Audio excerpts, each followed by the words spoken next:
I kind of assume everybody probably knows what a prime number is, right?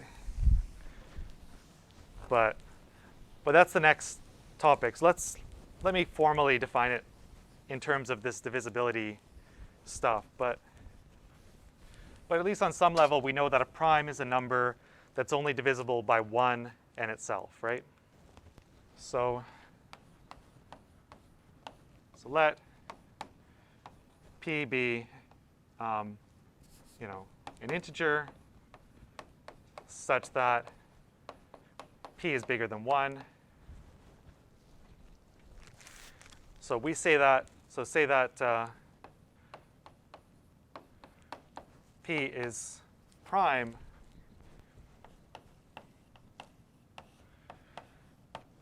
if the only positive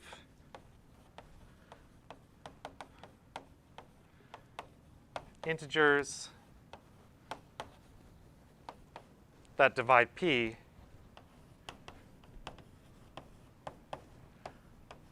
are 1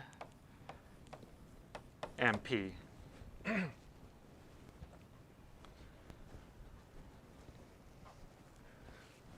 So okay, so the primes are, 2, 3, 5, 7, not 9, 11, 13, not 15, 17, and etc., right? So an integer n bigger than 1 is called composite if it is not prime. Okay, probably, maybe, yeah. You might have heard this word as well, right? So if it's not prime, it's composite. So if I write a number for you like 420, is that prime or composite? Why is it composite? Yeah. So for example, like 2 divides this thing, for example. Or even 4 divides this thing as well, I think. So like it's composite because it can be written, it can be factored, right? So let's say, so we can factor this as 4 times 105, right? So 420 is 4 times 105. So it's composite, right? That's one way to show it's composite. It's the product of 2 other integers. And actually, like 4 is composite as well, right? So 4 is 2 times 2. So the meaning of this kind of tree that I'm drawing is like, or this diagram is like, this number is the product of those numbers, right? 105 is also composite. It's turns out it's 3 times 35. 35 is composite. It's 5 times 7. So I've kind of, in some sense, I've broken up the number 420, into these smaller kind of chunks, right? So if you think about it, like, okay, so obviously I've stopped here at these points because I can't go any further, right? 2 is prime, 2 is prime, 3 is prime, 5 is prime, 7 is prime. I can't break them up any further. But if you think about it, if the way I've broken this up, you can write, so what ends up happening is, 420 is 4 times 105, but 4 is 2 times 2. So 420 is 2 squared. 105 is 3 times 5 times 7. 420 can be written, so this is a product of primes, right? Is this something people are familiar with, that if you have a composite number, you can always break it down into a product of primes. So any composite number can be written as a product of primes. Okay, basically you just factor the number into 2 pieces and then keep factoring those 2 pieces until you get to primes. And that's always going to work, right? Kind of, hopefully. But here's a natural question. Like, suppose I took this number 420 and I broke it up differently at the first step. So for example, I could have taken 420 and written it as 30 times 14. Okay, you can take my word for it that that is 420, 30 times 14.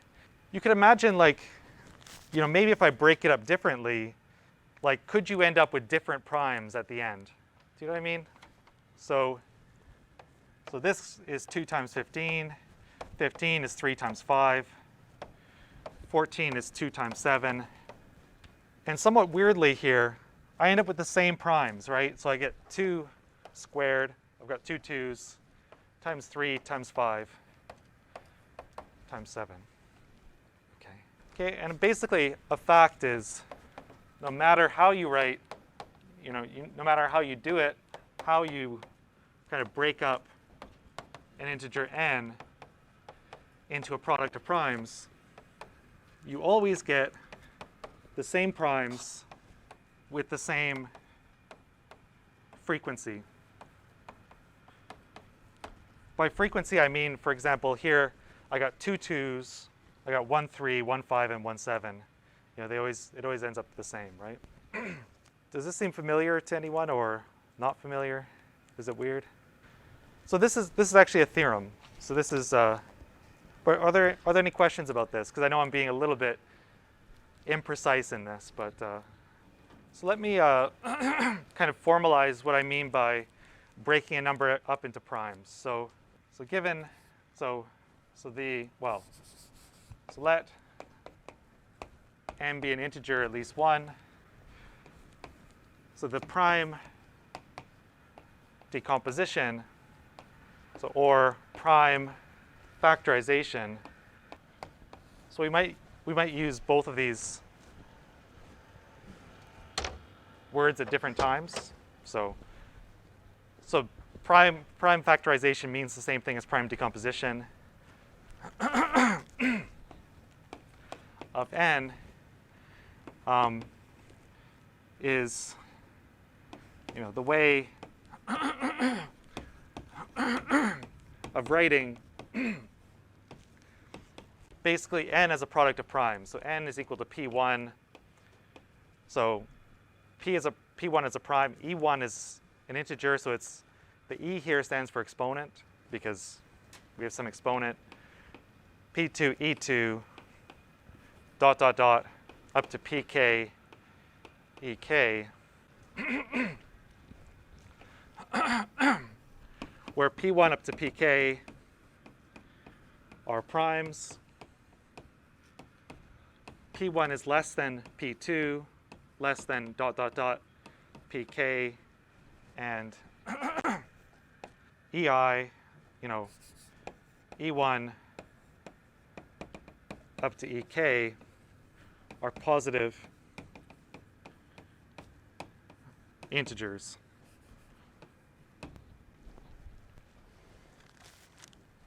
Okay.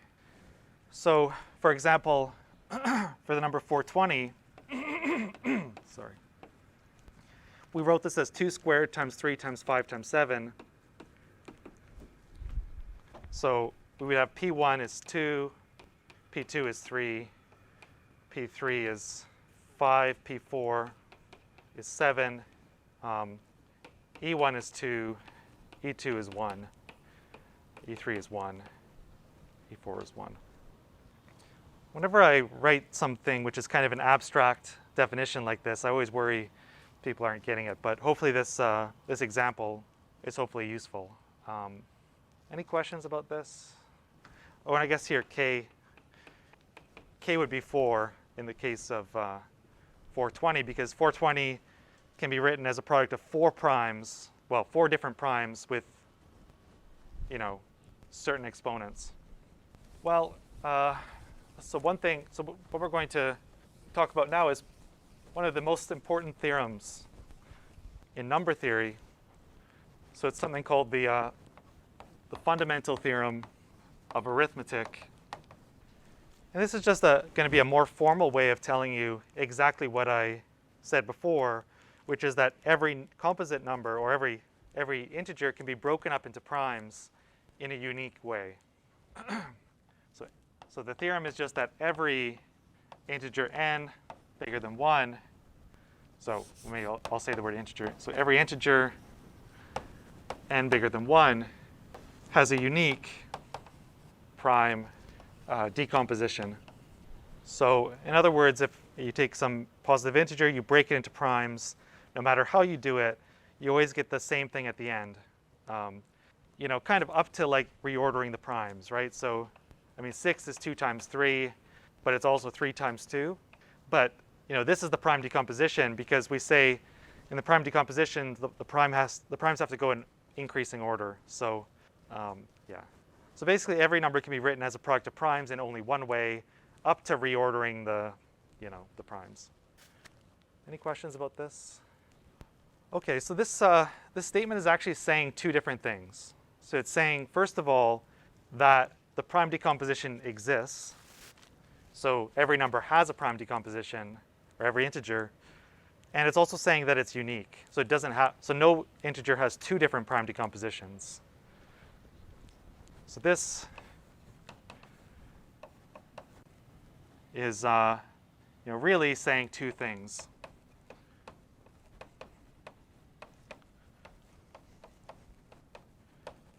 So one, the prime decomposition of n exists. So this is, I'll call this like the existence statement.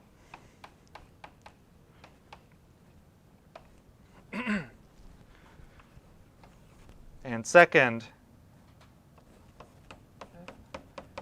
that the prime decomposition is unique.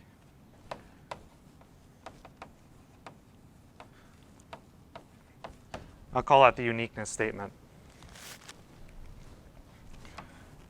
So unique meaning there's not 2 different ways of doing it, only one prime decomposition.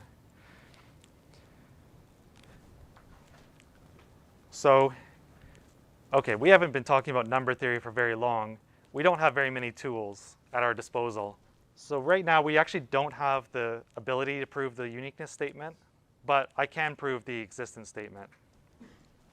And actually in this course we'll never prove the uniqueness statement. So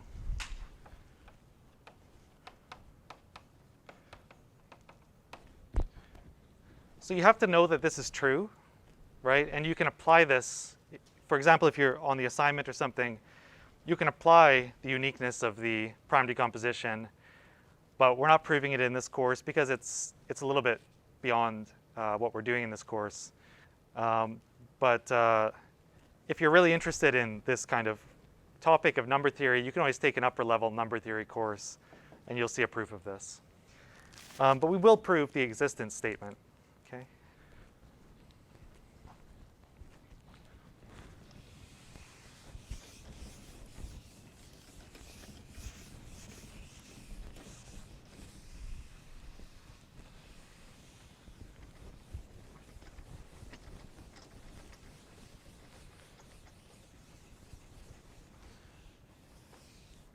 But before I do that, are there any questions about any of this? Completely crystal clear to everybody? Okay.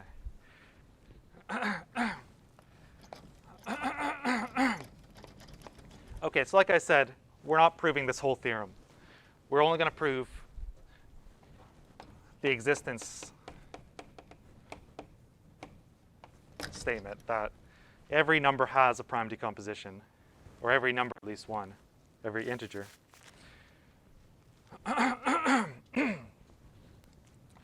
So this is going to be actually a nice application of strong induction. We're going to go by strong induction on n. Okay.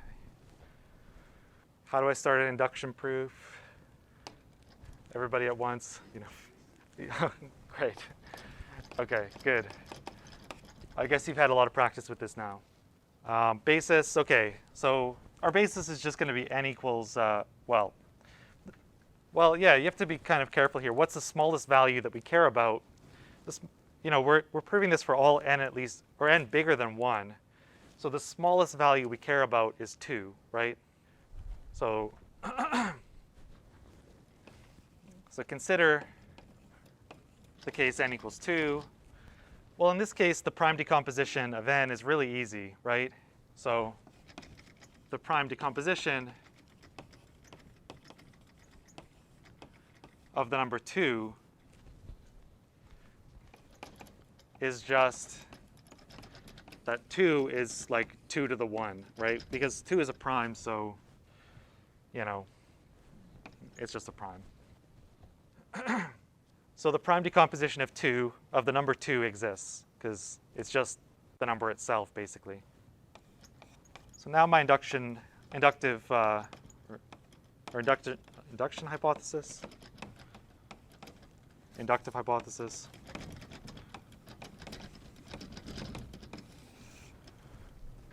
So we're using strong induction, so I'm going to let n be at least 2.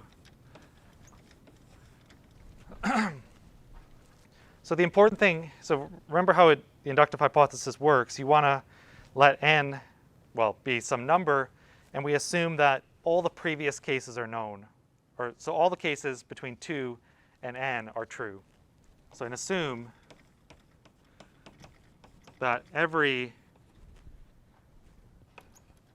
integer k such that k is between 2 and n has a prime decomposition.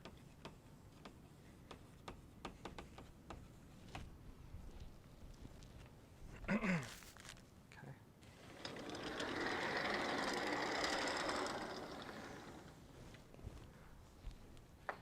So yeah, so I know actually most of our applications of induction, we use weak induction, but you need to know how strong induction works, right? So you need to know how to come up with this induction hypothesis, or inductive hypothesis.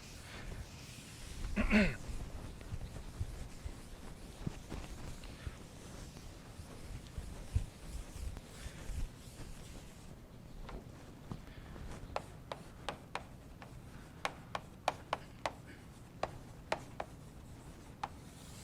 now we've got our inductive step. What do I want to show in the inductive step?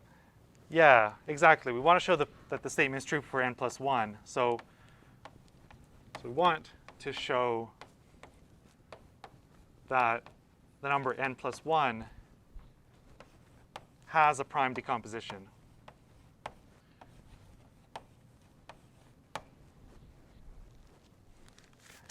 I'm going to do this in 2 different cases. Okay, so case 1 is going to be, so I'm going to do it in 2 cases. One of the cases will use the actual induction, and the other case won't, which is fine. So let's do the case that doesn't use induction. So, so for my first case, suppose n plus 1 is prime.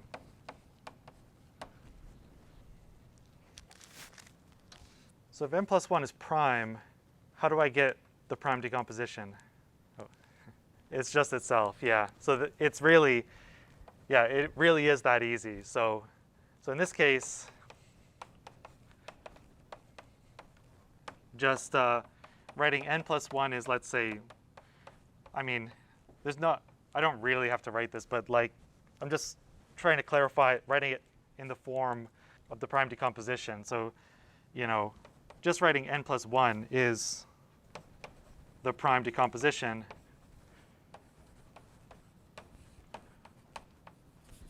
of n plus 1.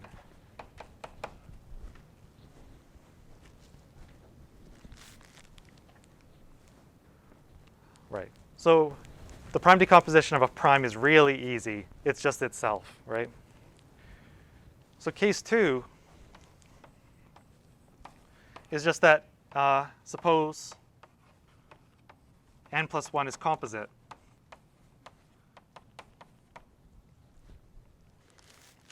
So what can I do with a composite number? So if you've got a composite number, you can factor it, right? It factors into 2 pieces. So, so then we can write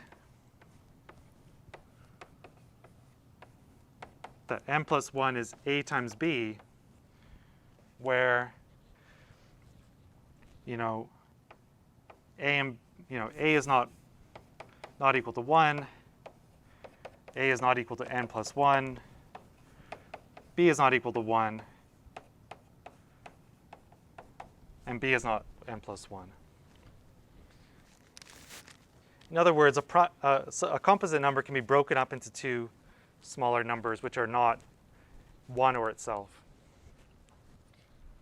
Okay. So in particular, these numbers are going to be, these numbers a and b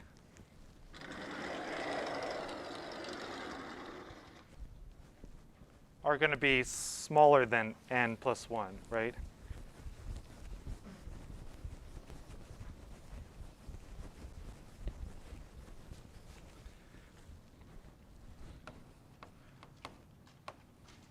So n plus 1 is a times b, where,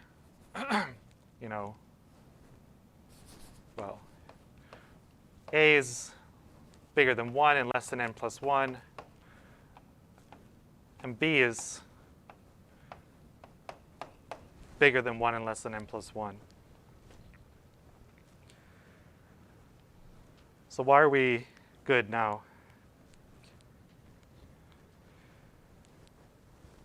Well, so the point here is a and b, by the strong induction, by the inductive hypothesis, a can be written as a product of primes. It has a prime decomposition. And b also has a prime decomposition. So you could write out the prime decomposition of a and the prime decomposition of b, and then you can just combine them to get the prime decomposition of n plus 1. So by the inductive hypothesis, both a and b have prime decompositions.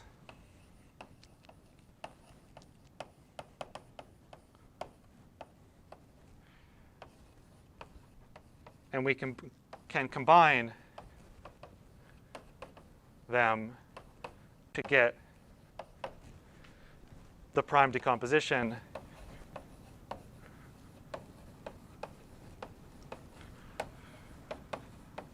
of n plus 1.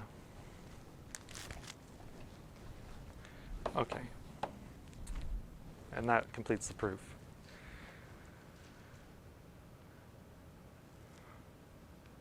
This last part I'm being a little bit imprecise, but the reason is because it's really annoying. So I could write out, in symbols I could write out the prime decomposition of a and b and then try to say how to combine them, but it's going to be just confusing. But the point is, suppose I take the number 420, right? The point is, so this is composite, so it breaks up into, let's say, what was it, 30 times 14. The prime decomposition of 30 is 2 times 3 times 5. 14 is 2 times 7. To get the prime decomposition of 420, I just multiply these things together and kind of combine the prime decompositions. So 420 is 2 times 3 times 5 times 2 times 7. And I can combine this to get 2 squared, 3, 5, 7, right? So you should think of this as my n plus 1. And this as a, and this is b in this example. OK, so every number has a prime decomposition. But we're also going to, so we haven't proven this, but we're also going to always assume the prime decomposition is unique, because it is. We just don't have the tools to prove it. OK. So as a corollary of this, so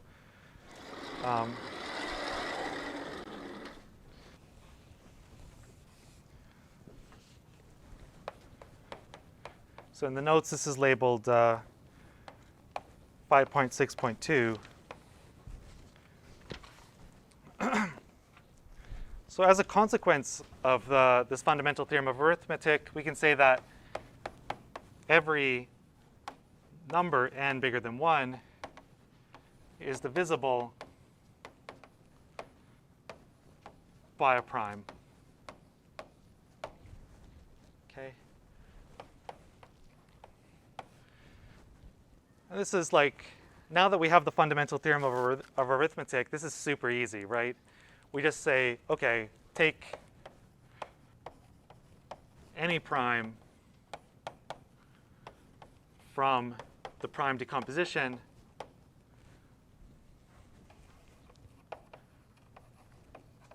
of n, well, it divides n, right? And that's, I mean, that's as easy as it really is. So, you know, for example, with 420, I take any of the primes, like 5, which is in the prime decomposition. 5 divides it, so yeah. Okay. Okay. Here's a question for you. So, how many primes are there? Yeah, infinite, right? But okay, how do you know? Actually, like, there's this whole thing. I don't know if any of you have heard, like, people are always trying to find bigger and bigger primes, right? That's like a thing, you know, trying to find. Let's break the record for the biggest prime we've ever found, right? Which sounds a bit silly because, like, you know that you're always going to find a bigger prime because there's infinitely many. But people are, very interested in finding the next biggest prime. So let's actually prove that there are infinitely many primes. So intuitively, you might realize this is true. But it's another thing to prove it, right? Rather than to just sort of know it's true. We need, in math, we're not just interested in just trusting that things are true. You need to prove it. Otherwise, you don't know it's true. So this is apparently a theorem from thousands of years ago. So Euclid from 322 BC or something like that. Let's say roughly 322 BC. I don't know when Euclid was around.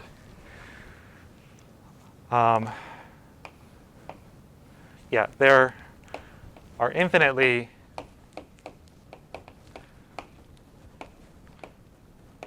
many primes. So let's do this by contradiction. If I'm proving this by contradiction, where does that proof start? Like, what do I start by doing? Oh, sorry? Yeah, exactly, yeah. So we're going to negate this thing. And kind of negating this statement is like saying, let's assume there's finitely many, right? So I want to say, if I want to prove this by contradiction, I want to assume it's false and then derive nonsense from it. So derive a contradiction. So we want to start by saying, let's assume this is false. And we want to end by saying, it implies a contradiction, so therefore it must have been true. It could not have been false because assuming it's false leads you to something which is definitely not true. So, suppose there are finitely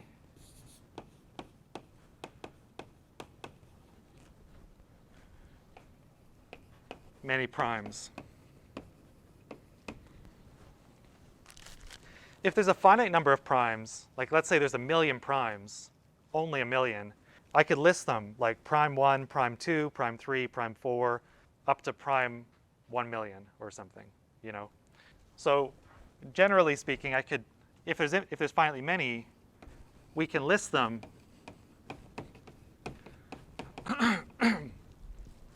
by writing, the primes are P1, P2, up to Pn for some natural number n. Okay.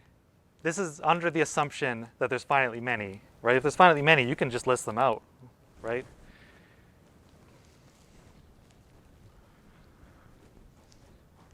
So now I'm going to, so this is fine. So now I'm going to define a number based on these finitely many primes. So let n, capital N, be the product P1 times P2 times P3 times ... up to Pn. So we multiply all the primes together, and then we add 1. So we can do this, right? Because I've got finitely many numbers. I can multiply them all together and add 1 to it. That just gives me another number. So n is an integer. And it's definitely bigger than 1, right? I mean, yeah. So here's the thing.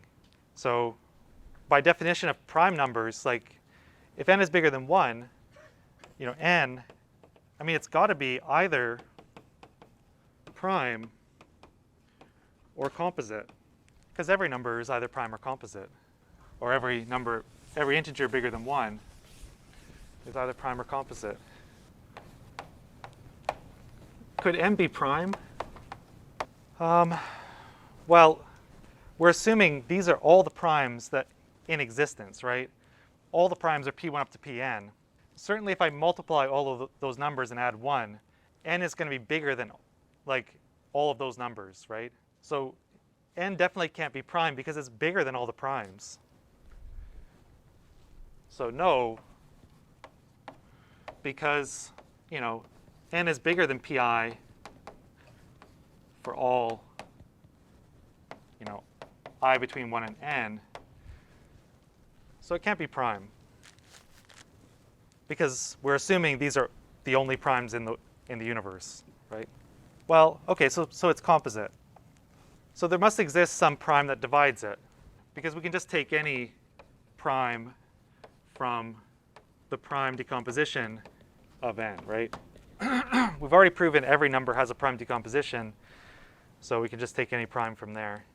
So there's a prime that divides n, so it must be, so these are all the primes in the world, so therefore pi divides n for some I between 1 and n, because some prime must divide n, and these are the only primes, so it must be one of them. However, when dividing n by pi, the remainder, well, look at how I've defined n. So imagine we take, for example, the remainder when you divide by p1. When you divide n by p1, it goes in this many times, p2 times p3 up to pn times. But you're left with a remainder of 1. And actually, if you think about it, if you divide n by any prime, you always get a remainder of 1, because n is written as some integer multiple of that prime plus 1. So any prime actually goes in a certain number of times, and your remainder is always 1. But that's a contradiction, because this contradicts the fact that pi divides n. Because if pi divides n, the remainder should be 0. Okay, so that completes the proof.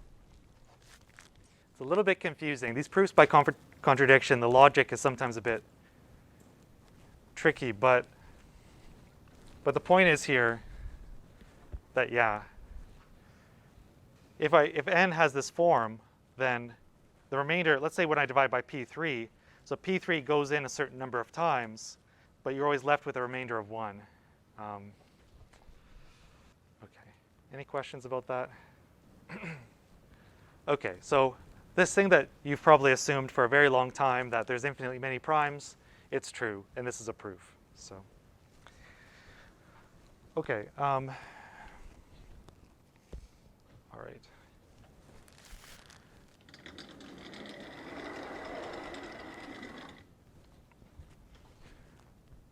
Okay, so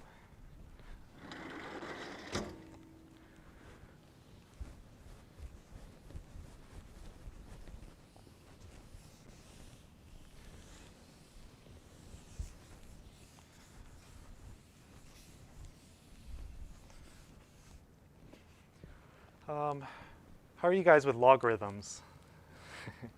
I think nobody likes logarithms, right? Okay, but let's remember what logarithms are for a second. So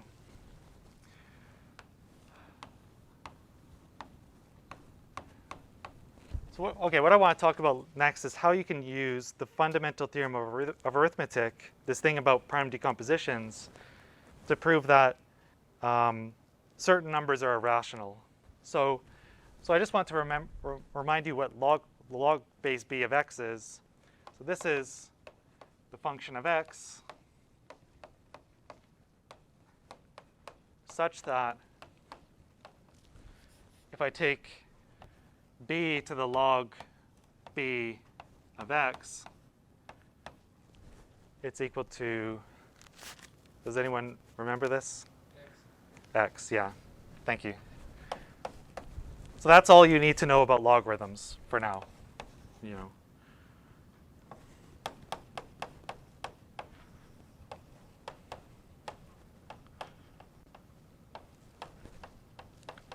Maybe not for the rest of your life, but for the rest of this class, all you need to know is this, right? So here's my claim, which I think is kind of an interesting thing. So, okay, let's just take some kind of small numbers here. So if I take log base 10 of 7,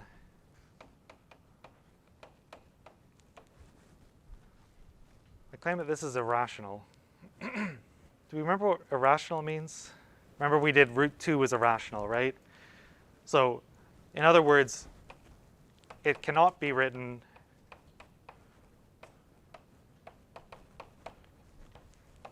as a fraction of integers.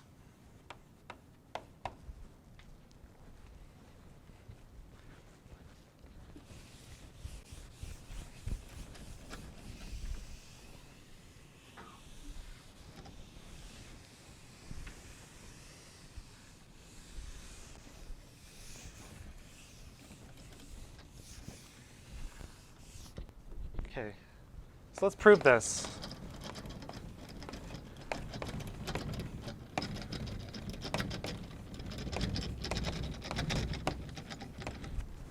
And I want to prove this by contradiction.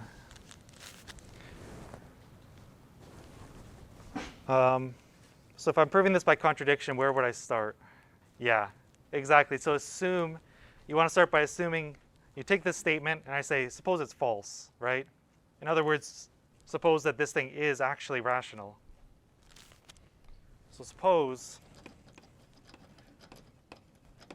log base 10 of 7 is rational. So there exists a and b in the integers with b not equal to 0 such that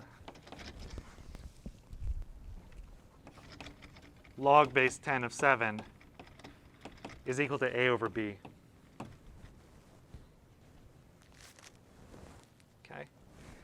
And I want to show that this is impossible. So I want to get a contradiction at the end. So here's the trick. If log base 10 of 7 is a over b, I can take 10 to the power of log base 10 of 7, and that should equal 10 to the power of a over b, right? Because, I mean, if this number is equal to this number, then 10 to that number is equal to 10 to that number. I mean, yeah, right? And now because of how logs work, if I take 10 to the log base 10 of 7, the kind of log and the exponential and the logarithm kind of cancel, and you get 7 is equal to 10 to the power of a over b. So now we take, let's say, the bth power of both sides. So we get 7 to the b is equal to 10 to the a over b to the b, which is 10 to the a. That's how exponents work. You multiply them. Are these steps okay? So I'm assuming these are equal. I get that these are equal. This is just how logarithms work on the left side. Take the bth power both sides. You get 7 to the b equals 10 to the a. Now here's a tricky part, but can anyone see my contradiction? So it might help maybe if I rewrite this. So 10 to the a is the same as 2 to the a times 5 to the a. Yeah. Exactly. Yeah. So basically, yeah, this is, I mean, 7 to the b, if I take 7 to the b, that number has prime decomposition 7 to the b. If I take 2 times 2 to the a, 5 to the a, the prime decomposition of that number is this. But this is saying this equals this, so there's kind of two different prime decompositions of the same number. So just to maybe try to drive that home, so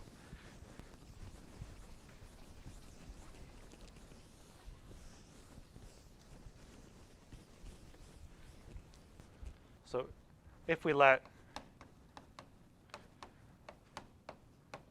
n equals 7 to the b, then n is also 2 to the a, 5 to the b, but then n has two different prime decompositions. So this contradicts the fundamental theorem of arithmetic.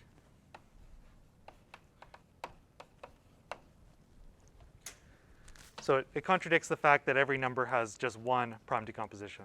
So we got a contradiction. Yes, thank you. Sorry. Yeah, that should be 5 to the a. I'm going to now give you another result, another theorem, which is kind of more similar to the irrationality proof we saw earlier. So remember we proved a long time ago that the square root of 2 is irrational, right? So let's now prove a much more kind of general version of that statement.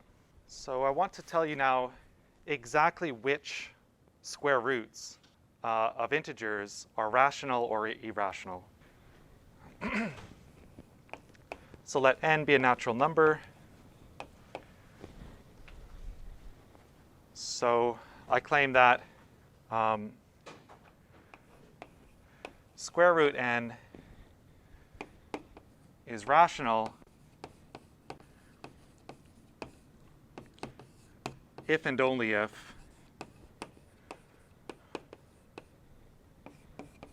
there exists an integer a such that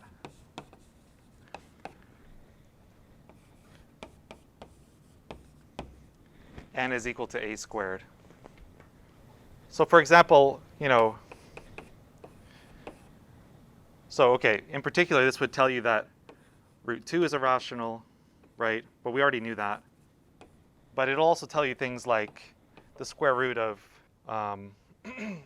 well, for example, 120 is irrational because 120 is not a perfect square. 120 is not the square of any number, right? So I want to prove this theorem. Okay, so we're trying to prove an if and only if statement. So that kind of tells you that there's two things we want to prove, right? We want to say, we want to prove if root n is rational, then there exists some a with this property, and the opposite. We want to prove if there exists a such that n is equal to a squared, then root n is rational, right? So you should think of this as one of these double, so when this if and only if, you should think of as like a, logical implication in both directions, or logical equivalence, in other words. So I want to prove both directions of this separately, the two different directions separately. So, okay, so I want to prove, this direction and that direction. Which one of these seems easier? I guess maybe it's not clear what I mean by that, but Yep.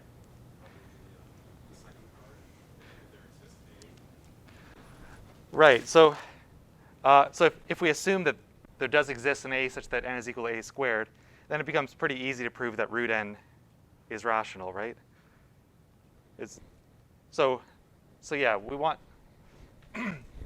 So to be clear, though, like, it's not the case that we're proving kind of the second part or the first part individually. We're always proving the first part implies the second part, and the second part implies the first part, right? So yeah, proving that the second statement implies the first is going to be easier because, if n is equal to a squared, then what is root n? It's a, right? So that's fairly easy. So I'm going to kind of write in brackets this arrow saying we're going to prove this direction first, that the second statement implies the first. So suppose that n is equal to a squared for some positive integer a.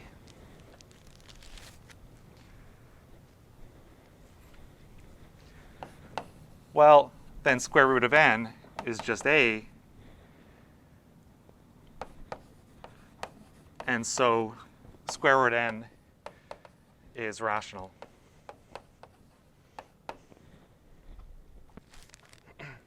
Right? Because an integer, a is rational, right?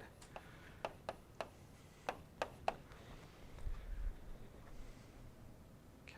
So this direction of the argument is really that easy. Just saying if n is equal to a squared, then root n is a, so it's rational. The harder part is the other direction. So now we're going to prove this direction. And I do recommend, if you're ever asked to prove an if and only if statement, usually it is a good idea to break it up into two parts like this and to indicate which part you're doing at what time, right? So to kind of, writing this, it gives a good signal to the marker that, I'm proving this direction or I'm proving that direction. So it's useful to do that. Okay, so to prove this direction, we want to assume that root n is rational, and we want to prove that n has this form, that n is the square of an integer. So assume that square root n is rational.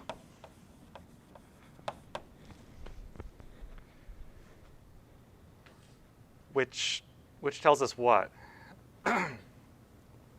Yep. Exactly. Yeah. So, and in fact, I'm going to use the letter A here. So, therefore, exists there exists integers a and b such that root n is a over b. Okay. This should look familiar because this is exactly how we did the root 2 proof, right? Except the n was a 2, but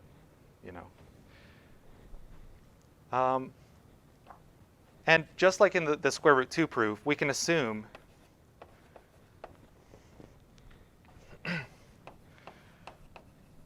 that a and b have no common factors.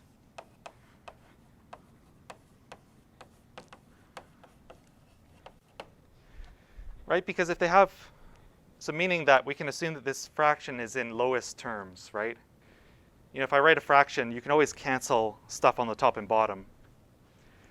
Right? So if both of these were divisible by 5 or something, we could pull out the 5 and cancel it and get a smaller, we could get the same fraction with fewer common factors. Right? Is that clear? This is the same thing that came up in the root 2 proof, right? Any suggestions for what I should do with this? Maybe that's not a very well-defined question. Yeah. Yeah, exactly, yeah. This square root here is just dying to be squared, right? You know.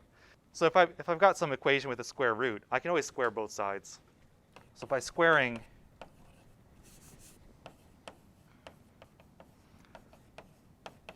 both sides, we get that n is equal to a squared over b squared.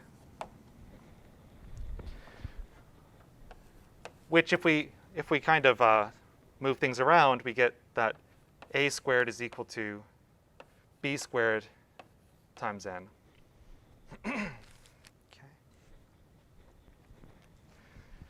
Okay, so I'm going to basically pick it up from here. So well, maybe I'll write this the other way around. N times b squared is equal to a squared. So that's what we had to do so far. Now, we're kind of going to think about two cases somewhat here. So kind of the first case, like what happens if b is equal to 1? So if b is 1, can you see why we're kind of happy? Yeah. Yeah, exactly. Totally. So, right. So if b is 1, then n is equal to 8 squared. And that's exactly what our goal was to prove, right?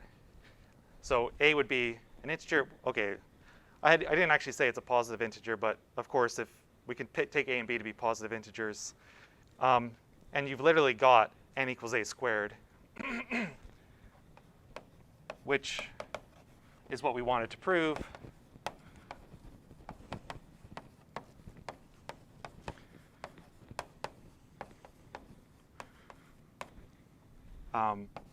So we are happy. Of course, this doesn't complete the proof, though, because we don't get to assume b is 1, because maybe it's not 1, right? So if b is bigger than 1, well, if b is bigger than 1, we want to get a contradiction, is basically what's going to happen. So the trick is as follows. So if b is 1, or bigger than 1, then we let p be any prime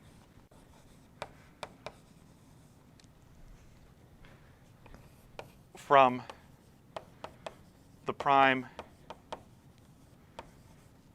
factorization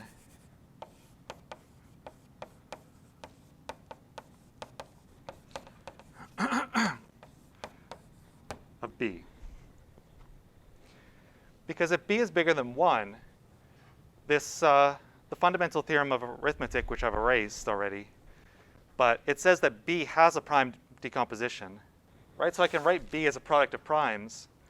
And then, of course, if I can write it as a product of primes, I can just let p be any of those primes, that show up in the prime decomposition of b. Okay. So if I took, like, imagine you take the prime decomposition of the left side here. It'll include the number p somewhere, right? Because the prime decomposition of b has p in it. So if I take the prime decomposition, so therefore the prime decomposition of nb squared includes p. Okay. The reason is because if the prime factorization, so I'm kind of switching words factorization and decomposition here, but you should be used to both words. So both of them can come up. It means the same thing. But yeah, so if p shows up in the prime decomposition of b, to get the prime decomposition of nb squared, I take the prime decomposition of b and square it, and this will only add more primes to it. So so this is going to include the number p somewhere. But a squared is equal to this thing. So the prime decomposition of a squared also includes it, But actually, so does the prime decomposition of A, right? Because, well, because the prime decomposition of A squared is just, it's basically the same as the prime decomposition of A, except you double each exponent.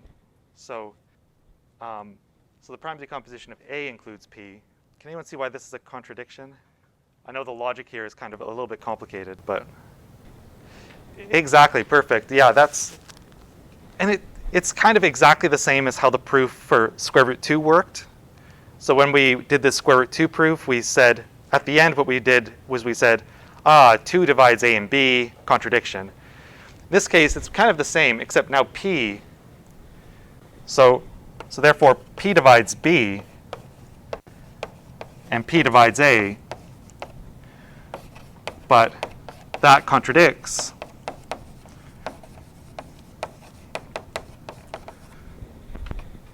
the fact that they have no common factors. So sorry, this is getting a bit cramped on the board, but what this sentence says is this contradicts the fact that A and B have no common factors. And that completes the proof. Because, so if we assume B is 1, we get the statement we wanted. If we assume B is bigger than 1, we get a contradiction. So in any situation, well, either we get a contradiction, which means this can't happen, or we get n equals a squared, which is what we wanted. So yeah, so the theorem holds. Okay, any questions about that? Okay, so this tells you exactly when the square root of an integer is rational or irrational, which is kind of nice.